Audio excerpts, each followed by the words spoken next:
கர்த்தருடைய நாமம் மகிமைப்படுவதாக. பாடகர் குழு சார்பாக, கிறிஸ்து ஆலய பாடகர் குழு சார்பாக திருச்சபையார் யாவருக்கும் இந்த கீத ஆராதனையில் பாடகர் குழு கீத ஆராதனையில் கலந்து கொண்டுள்ள யாவரையும் கர்த்தராகிய இயேசு கிறிஸ்துவின் நாமத்தினாலே வாழ்த்தி வரவேற்கிறோம். அது மட்டுமல்ல, பாடகர் குழுவின் சார்பாக யாவருக்கும் கிறிஸ்துமஸ் வாழ்த்துக்களையும் தெரிவித்துக் கொள்கிறோம். இன்னும் கூட பாடகர் குழுவிற்கு இந்த மாதிரியான வாய்ப்புகளை ஏற்படுத்தி சபை நடுவிலே பாடல்களை பாடி கர்த்தருடைய நாமத்தை மகிமைப்படுத்தும்படியான வாய்ப்புகளை ஏற்படுத்தி கொடுத்து உற்சாகப்படுத்தி வரும் நம்முடைய கனம் குருவானவர் ஐயா அவர்களுக்கும் மற்றும் திருமதி ரோஸ் தங்கத்தாய் ஆசிரியை கொயர் மாஸ்டர் அவர்களுக்கும் பாடகர் குழுவின் சார்பாக எங்களது நன்றிகளை தெரிவித்துக் கொள்கிறோம்.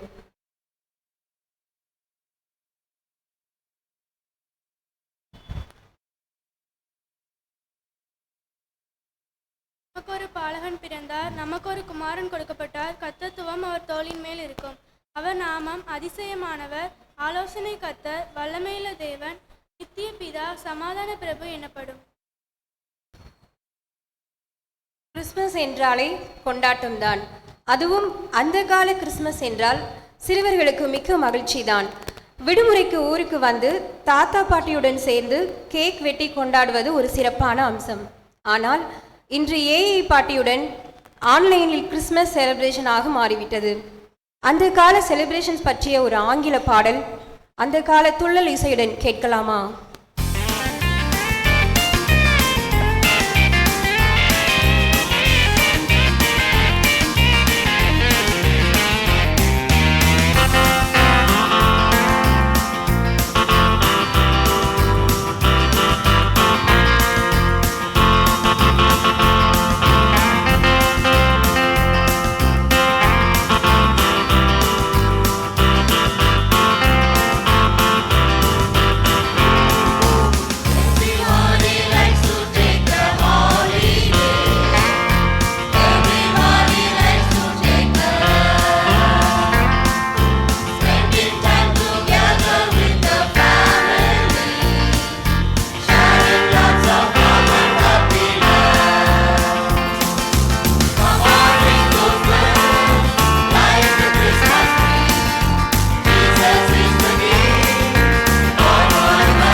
தேவனுடைய ராஜ்யத்தை பூமியில் ஸ்தாபிக்கவே மனுக்குமாரன் பூமியில் அவதரித்தார்.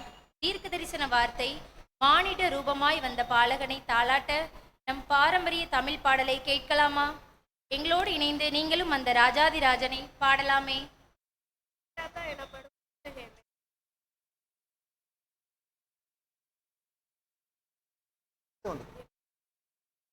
எப்பிராத்தா எனப்படும் பெத்லஹேமே, நீ யூதேயாவில் உள்ள ஆயிரங்களுக்குள்ளே சிறியதாய் இருந்தும் இந்த வேளை ஆளப்போகிறவர் உன்னிடத்தில் இருந்து புறப்பட்டு என்னிடத்தில் வருவார். அவருடைய புறப்படுதல் அனாதி நாட்களாகிய பூர்வத்தினுடைய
போற்றுவோம், மகிழ்ந்து கொண்டாடுவோம்.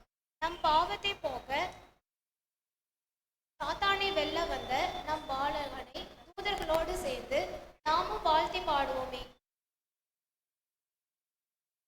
ஏரோது ராஜாவின் நாட்களில் யூதேயாவில் உள்ள பெத்லகேமில் இயேசு பிறந்த பொழுது கிழக்கிலிருந்து சாஸ்திரிகள் எருசலேமுக்கு வந்து, யூதருக்கு ராஜாவாக பிறந்திருக்கிறவர் எங்கே? கிழக்கிலே அவருடைய நட்சத்திரத்தை கண்டு அவரை பணிந்து கொள்ள வந்தோம் என்றார்கள்.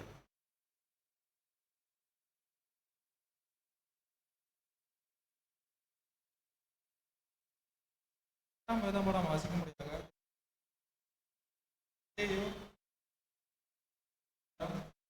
18 முதல் 25 வரை. கிறிஸ்துவினுடைய ஜனனத்தின் விரோதமாய் அவருடைய தாயாகிய மரியாள் யோசேப்புக்கு நியமிக்கப்பட்டு வரும் முன்னே காணப்பட்டது. புருஷனாகிய யோசேப்பு அவனை அவமானப்படுத்தி அவரை கைவிட அவன் இப்படி கர்த்தருடைய தூதன் சொற்பனத்தில் அவனுக்கு காணப்பட்டு, தாவீதின் குமாரனாகிய யோசேப்பை உன் மனைவியாகிய மரியாளை ஐயப்படாதே, அவனிடத்தில் உற்பத்தியாக இருக்கிறது பரிசுத்த ஆவியினாலே உண்டானது. அவர் ஒரு குமாரனை பெறுவார், அவருக்கு இயேசு என்று பெயரிடுவார். ஏனெனில் அவர் உமது ஜனங்களின் பாவங்களை நீக்கி அவர்களை ரட்சிப்பார் என்றார். தீர்க்கதரிசியின் மூலமாய் கர்த்தராலே உருவாக்கப்பட்ட நிறைவேறும்படி இதெல்லாம் நடந்தது. அவன் இதோ ஒரு கன்னிகை கர்ப்பவதியானால் ஒரு குமாரனை பெறுவார், அவருக்கு இம்மானுவேல் என்று பெயரிடுவார்கள் சொன்னார். இம்மானுவேல் என்பதற்கு தேவன் நம்மோடு இருக்கிறார் என்று அர்த்தமா. யோசேப்பு தெளிந்து கர்த்தருடைய தூதன் தனக்கு கட்டளையிட்டபடியே தன் மனைவியை சேர்த்துக்கொண்டு அவர் தன் பெயரான குமாரனை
வாசிக்கும்படியாக தெரிந்து கொள்ளப்பட்ட மூன்றாம் வேத பாடம் லூக்கா எழுதின சுவிசேஷம் 2ஆம் அதிகாரம் 1ஆம் வசனம் முதல் 20ஆம் வசனம் முடிய.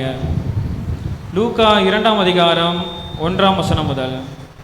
அந்நாட்களில் உலகமெங்கும் குடிமதிப்பு எழுதப்பட வேண்டும் என்று அகஸ்து ராயனால் கட்டளை பிறந்தது. சீரியா நாட்டிலே சிரேனி என்பவன் தேசாதிபதியாயிருந்தபோது இந்த முதலாம் குடிமதிப்பு உண்டாயிற்று. அந்தபடி குடிமதிப்பு எழுதப்படும்படிக்கு எல்லாரும் தங்கள் தங்கள் ஊர்களுக்கு போனார்கள். அப்பொழுது யோசேப்பும் தான் தாவீதின் வம்சத்தானும் குடும்பத்தானுமாயிருந்தபடியினாலே தனக்கு மனைவியாக நியமிக்கப்பட்டு கர்ப்பவதியான மரியாளுடனே குடிமதிப்பு எழுதும்படி கலிலேயா நாட்டிலுள்ள நாசரேத் ஊரிலிருந்து யூதேயா நாட்டிலுள்ள பெத்லகேம் என்னும் தாவீதின் ஊருக்கு போனான். அவ்விடத்திலே அவர்கள் இருக்கையில் அவளுக்கு பிரசவ காலம் நேரிட்டது. அவள் தன் முதற் பேரான குமாரனை பெற்று சத்திரத்திலே அவர்களுக்கு இடமில்லாதிருந்தபடியினால் பிள்ளையை துணிகளில் சுற்றி முன்னணியிலே கிடத்தினாள். அப்பொழுது அந்த நாட்டிலே மேய்ப்பர்கள் வயல்வெளியில் தங்கி ராத்திரியிலே தங்கள் மந்தையை காத்து கொண்டிருந்தார்கள்.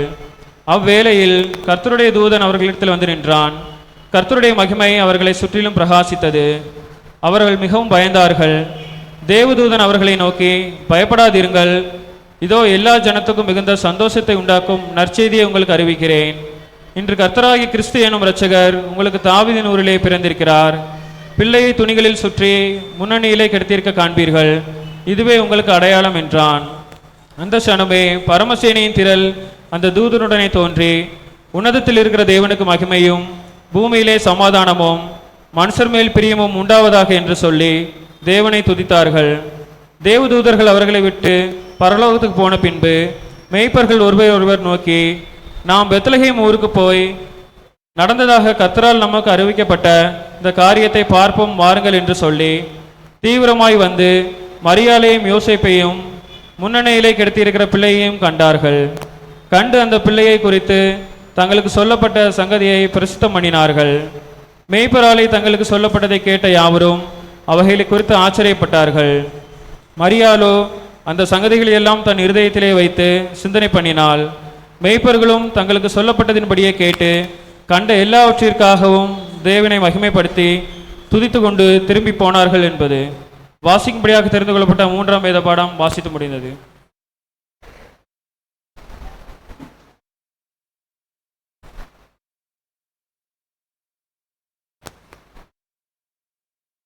பெத்லகேம் என்றாலே நம் ஞாபகத்திற்கு வருவது ஒன்றுதான், அது இயேசுவின் பிறப்பிடம். தூதர்கள் வந்து ஒரு உண்மையை மேய்ப்பர்களுக்கு சொன்னது, நம்மையெல்லாம் மீட்பதற்கு ரட்சிப்பதற்கு ஒரு குழந்தை பிறந்துள்ளது. அவரை சாஷ்டாங்கம் செய்வோம், மகிமைப்படுத்துவோம். அவர் நாமத்தை, இயேசு என்னும் பெயரை எப்பொழுதும் நினைவு கொள்வோம் என்ற அர்த்தமுள்ள ஒரு ஆங்கில பாடலை கேட்போமா? தேவதூதன் அவர்களை நோக்கி, பயப்படாதிருங்கள், இதோ எல்லா ஜனத்துக்கும் மிகுந்த சந்தோஷத்தை உண்டாக்கும் நற்செய்தியை உங்களுக்கு அறிவிக்கிறேன். இன்று கர்த்தராகிய கிறிஸ்து என்னும் இரட்சகர் உங்களுக்கு தாவீதின் ஊரிலே பிறந்திருக்கிறார்.